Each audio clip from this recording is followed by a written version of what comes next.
Hey everyone, welcome to another Lords of War video with Chris and Jay. Hello. And we're going to talk about something a little bit different today. Something that comes up quite a bit in the shop, but a lot in the shop, I should say, yeah. And it's always kind of like something in the back of our minds, and we chat about it a lot, so we figured we'd just share like our thoughts about it. And that's commission painting, and sort of like the market of commission painting, who commission paints, what is commission painting? Why is commission? No. Is it? Yeah. And is it, and I guess the bigger question is like, is it really worth it to do commission painting? Right. Yeah. Sometimes people are like, "Oh, I paint a lot," and you have friends that are like, "I'll pay you to paint." And it sounds kind of good. And you're like, "Oh, I already like doing this, and this gives me an opportunity to paint different minis, and maybe because often they supply the minis and you just paint them or whatever, and it sounds great." Until it starts to like slowly but surely destroy you or whatever. So it's part of a broader theme I noticed in our society, and it's without getting too like economic trends or whatever. That's Chris's other channel. Yeah. It's interesting to see in the last 10, 15 years the sort of like commodification of our like hobbies. Yes. In society, so like everyone trying to make money doing the thing they already like, and then saying, "Oh, can I make money off this?" I do. Can I make money? Yeah. And I think Jay hit it on the head right off the bat, and it's like, obviously, whether you believe in souls or not, that's a whole different video. That's another video, yeah. Whether you believe in souls or not, there's something that's antithetical to like your soul when you sell something like your hobby. Yeah, because you're putting like extra energy and effort and creative effort into making something. I mean, obviously, there are industries built around whatever art, I guess you'd call it art as a general term, but it could be whether you're illustrator, animator, whatever. You're paid to draw, or whatever, make things. And I guess there's a bit. I guess but I think those are different because there's like more clearer guidelines and. There's like projects and people managing them and structuring them, and you're kind of aware of. But I think even those artists are like very proud when something goes well and whatever. Sure. And then other ones burn out, which is probably very common. There's at least a way, I think, societally for people to appreciate good forms of that, I suppose. Mm-hmm. So like if you paint something amazing as a commission, or you're part of a big project that's a movie or a video game, like your art is displayed more openly, I suppose. So there could be like enjoying it more, yeah. Whereas like if you really hit the nails off of a commission army, like I don't know, you could get some accolades on Instagram and stuff like that, but it's not the same, I don't think. Probably not. Yeah, you're like you kind of pour hundreds of hours into something, and it depends on what you get paid. We're going to get into that a little more in detail soon. But often you're just kind of ship it away, and that's it, and someone else has it, and you probably won't see it again. I bet you most of the time, even the whatever, if you wanted to filter top 10 hobby content Instagrammers who commission paint, they get to film some of the process and maybe get some views and clicks off that, and then they don't see the army, it's gone. It's just someone else has it, and that's it. And maybe that person hits them up again for some extra pieces later, which is great. But so whether you kind of agree with like the I guess the sort of like interpretation of like when you put yourself into something and you sell it, then you're selling almost like a part of yourself. That's like a very like I guess anti-capitalist sort of view or whatever. But like and whether you agree with that or not, so that's one thing. It's very much a thing, right? That we can all agree that like there's something to that when you actually like make something and you have to sell it or give it away. Like there's something there, and then like you said, there's a whole second element to it. So. The economics of it, the like, is it actually like fruitful or worth it to do? Yep. So obviously, lots of people do commission paint, and a lot of people have different schemes and pricings, and there's different. People will have these like we hear these phrases like tabletop and above tabletop and pro painter, which is obviously everyone's favorite, pro painted. And what all those mean, and how people what their expectations of pricings are. I guess at the end of the day, regardless of which tier you choose, it's probably, at least for the commission painter, at least this is both our opinion on it, I think it is not worth it. The dollars for hours are just, I know people like to use things like, very common things are like dollars per mini. Sure. or whatever. They try and not talk about the main thing, which is being paid, because what you should be is being paid by the hour, because you're doing a laborious task, however you want to slice it. I know people be like, oh, it's easy, you just sit there and apply paint, but it is time that you have to spend doing it, and it should be per the hour. So you should be thinking about, what would I do? There's a lot of people will do, they'll do things for like, worse things for min wage, but for some reason it seems acceptable to pay even less than that to paint minis.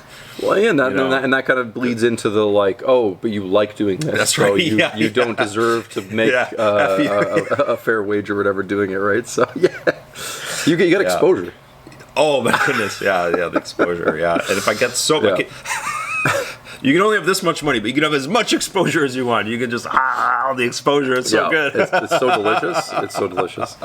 And I think there's a big part of that in our culture where like, if you like what you do, it's almost like a weapon against you when we're talking about like compensation or something like that, as if enjoyment of work should be a form of compensation in itself, right? Yeah.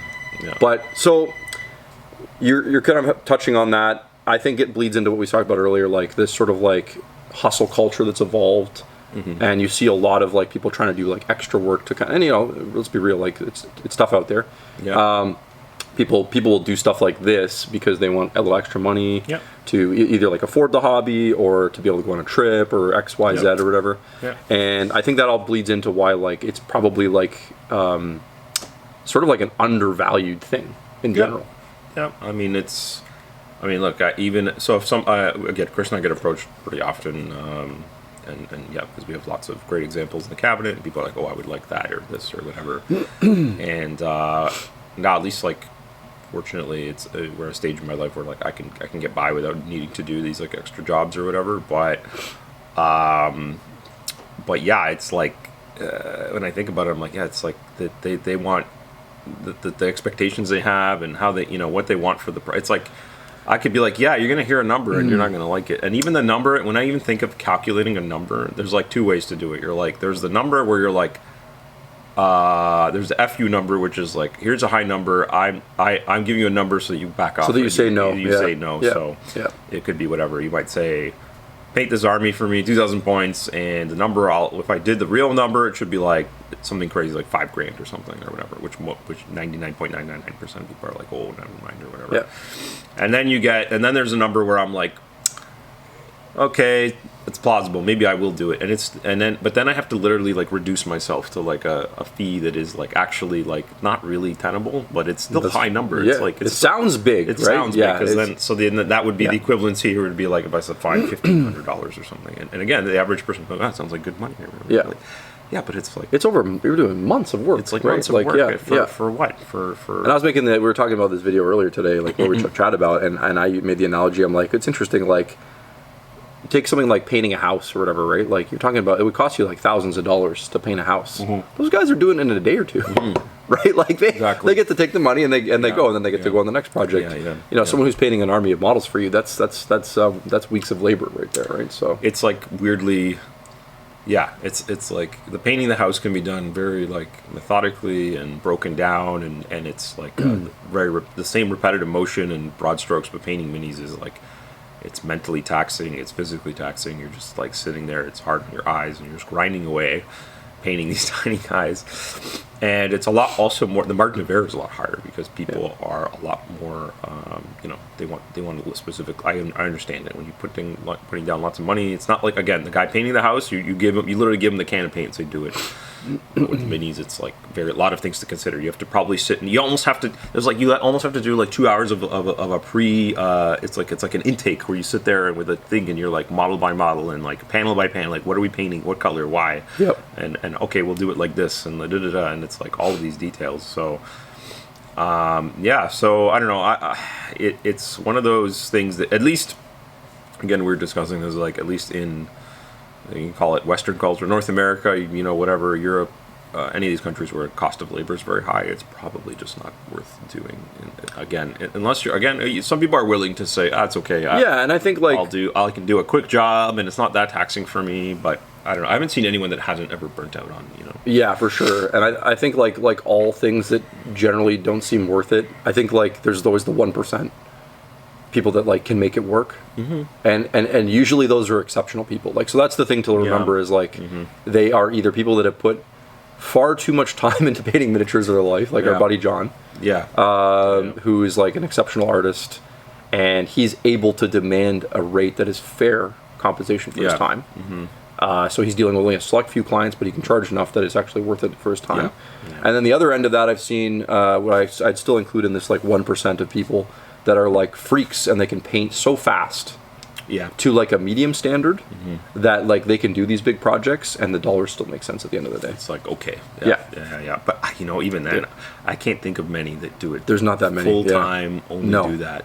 That is full time. Whoa, no. Without even, like maybe if you have like a banging YouTube channel or whatever, and you're making some residual money there, and some Patreons. Then you still really can't really count that as full time still. It's like you got all this other stuff going on. How anyone can make it work? You just write it down as like simple math, and it makes it negative or whatever. So, like I said, maybe you can live in a place where the cost of living is so low, and you can charge because it's all online. You can charge in US dollars, and then a few $100 can last a long time, right? Because if all that is, if everything else is cheaper, but definitely not in Canada. No, that's not anywhere really live. Yeah. So I mean, anyway, I guess some good comments to make to approach us with is like, what do you think about commission painting? What do you think are fair rates for commissions? Have you gotten models commission painted, and what was your experience with that kind of process? I think just to end it on a funny story. Just to give you an idea of what usually happens when people come in and ask, it's like there's a guy the other day, and I'm not saying anything bad about this individual. This is just a typical experience. They came in and they the typical conversation starts, hey, do you guys know anyone who commission paint, or do you guys commission paint? And they're looking at the cases. They're like, oh, this is really good. I'd love to have someone paint something for me. And then sort of like, I always like go start with a smile, because I'm like, okay, I know, you always know where it's going. And you're just kind of like, what were you looking to have done? And they were said, oh, I was looking to get my like lion painted, like Lionel Johnson. So the new Primark model or whatever. And I was like, okay, like what kind of standard are you talking about here? And the guy said box art. So he wants a studio painted model or whatever. He wants the box art. And I was like, yeah, I mean, like we could probably do that for you, but it'd probably be about $400 or $500. And every time to a T, the person takes like a big quick inhale or whatever, and I would say it looks like we shot them or whatever. It does. And to be honest, like if I bother to go into the details of that person, in this case, like, I could tell that they were just quick math too. That's assuming Chris can do it in like, or one of us could do it in like only 10 hours or something like that, or maybe 12. Like, and that's at that rate. Like, if I could finish it in 12 hours, that would be like me getting paid well. As like a person who's painted for almost 30 years. That would be a good rate, whereas more likely it would probably take me more like 15 to 20. At which rate I'm making like $20 an hour. Which, like I mean, that's fairly over minimum wage, right? So, and I'm not bragging about my skills, but like I would be considered probably a professional painter at this point in the miniature hobby, right? So, you look at any other profession like plumber, electrician. Look, man, there's skills. There's people that just put numbers in spreadsheets that get paid more than the 20 an hour or whatever. You know what I mean? Like it's So there's nothing wrong with getting paid for a specialty skill that you have and that you've honed and practiced that other people don't. But anyway, that's the typical experience, right? And like you can break down the hours for the people, and then they go, oh, that makes sense. Like when you actually explain it to them. So there's nothing like mean about it. It's just it's just that person, there's this massive gap between what the expectation is and what the reality is, right? And that type of person, for what they're after, I think what they're thinking is like $100 or something crazy like that, right? They're like, oh, even maybe $200, you're gonna bang it out or whatever. You're gonna enjoy doing it, and everyone's gonna be happy. Everyone's gonna walk away happy here or whatever. I think the other problem to add on a little bit is people are also probably thinking about, well, I also paid X for this or whatever, because like you have to get the model, and the models aren't cheap, so the whole endeavor starts to add up. But that's it. Anytime you need someone to do a job for you, it's going to think about the time it'll take them. That's really the easiest way to kind of come to a price, I think, because think about the time it's going to take them.